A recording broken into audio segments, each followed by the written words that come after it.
I'm Cassidy. I'm Anna. I'm Faith. And I'm Brianna. Today we are raising awareness for SMA. SMA is short for spinal muscular atrophy. SMA is a group of inherited diseases that cause muscle damage, weakens strength, and other harmful things. Unfortunately, SMA gets worse over time and eventually leads to death. SMA is a rare disease, but is the most common genetic cause of infant death. 1 in every 6,000 babies are born with SMA. What's even scarier is that 1 in every 40 people are carriers of this rare disease. Being diagnosed with SMA is a 1% chance. 7.5 million people in America are carriers of SMA. My cousin James is 3 years old and was diagnosed with SMA within 7 months of being born. James is one of the 10% who lived after the age of 2. We will read the interview with questions and answers from Anna and her audience. What type of SMA does James have? Type 1. When did he get diagnosed with it? 7 months old at diagnosis, but symptoms started presenting themselves around 4 months. How often does he go to the doctors? Doctor appointments vary. We try to treat over the phone when possible and keep in-office visits to limit his exposure to all germs. James regularly goes to the ENT doctor to check his track every 3 to 6 months.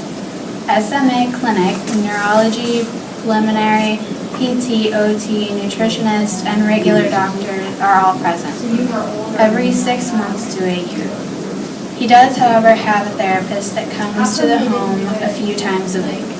He has one physical therapist, PT, that comes once a week, a different PT that comes once every other week, a teacher every other week, technology speech therapist every other week, a different speech therapist on the opposing every other, and we are going to be adding in an occupational therapist again shortly. Not sure other than frequently. How much does it cost monthly to take care of him? Our monthly costs aren't greatly affected because of good insurance coverage. Granted, our electricity bill is quite high. We have to keep the house cool because he can't regulate his temperature easily. The financial burden tends to be large purchases that take a long time to get down. How often do you need to be around him? James needs constant attendance since he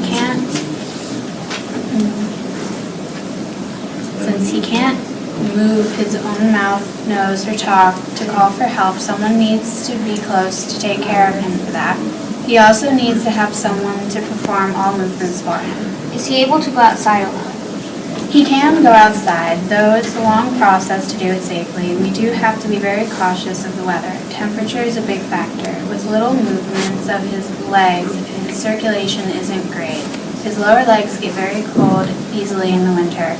On the opposite, he can heat very quickly at the core because he is constantly working so hard to breathe.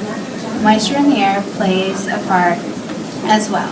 If it's rainy, we need to be careful of his equipment doesn't get wet because it's electrical. The moisture affects his snot and drool. We can see the side effects of a rainy day for many days. Okay. What type of equipment do you use to take care of him?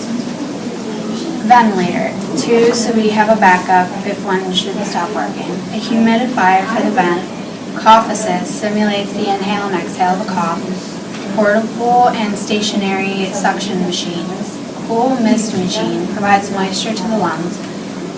Nebulizer, feeding pump, feeding tube, oxygen concentrator, and tanks for travel emergency.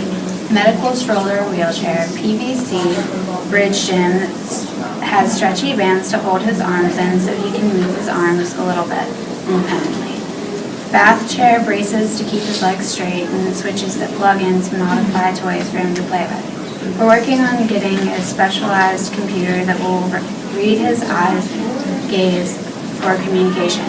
New brace for his feet, ankles, torso to support his spine from curving. In the standard contraption, he will be strapped in and slowly angled up to a standing position to give weight bearing on his feet. I think that is everything. People with SMA are discriminated against. They are made fun of for not being able to move, drooling on themselves, and having weird body structure. Type 1 is the most severe form of SMA, and it strikes infants from the day they were born to 6 months of age. Type 2 affects infants from 7 months to 18 months of age. They're at increased risk for complications from respiratory infections. Type 3 is the least deadly type of SMA. It affects children as early as 18 months, but can surface as late as adolescence. Type 4 is the adult form of the disease and can affect anybody after the age of 35. If you know someone with SMA, give them more attention. You never know how long you will have, so take advantage of them through the visits that you have, because you will regret it when they're gone. SMA isn't something small, it's a big deal. Even if SMA is a rare disease, anyone can be diagnosed with it. Raising awareness for this disease gives people hope and something to hold on to. Be supportive of people you know with the disease or a disorder like SMA.